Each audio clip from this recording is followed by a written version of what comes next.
The Last Train by Gordon Titcomb. Paintings by Wendell Miner.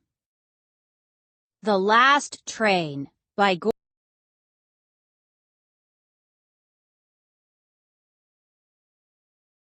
There's a little railroad station in the center of our town. The window's boarded up. The roof is falling down.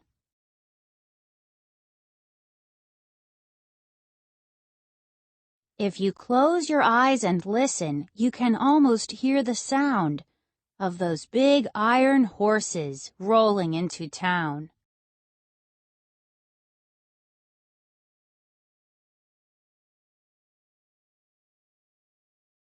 My granddad was a railroad man. He drove the trains around.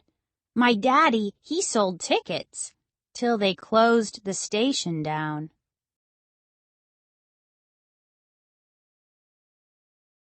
Now the tracks that shone like silver have turned to rusty brown. 30 years ago, the last train rolled through town. I'm riding on the city of New Orleans, thinking 'bout the Wabash Cannonball. Ooh, midnight flyer. Ooh, hear that lonesome freight train whistle call.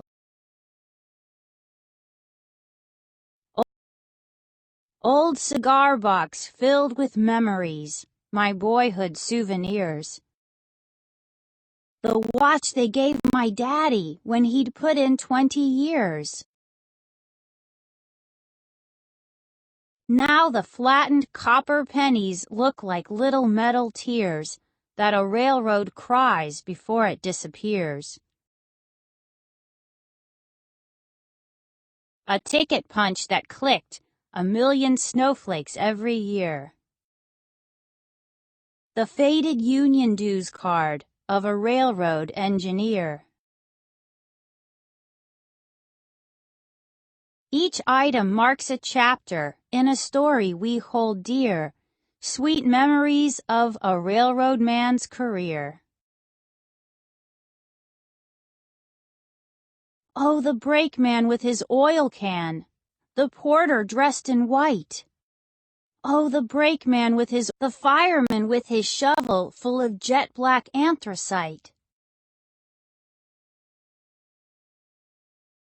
Gone now like a dream that slowly faded in the night are the faces of this once familiar sight. Oh, the steam gave way to diesel and electric-powered trains. Now the rails look up at contrails from jet-powered airplanes.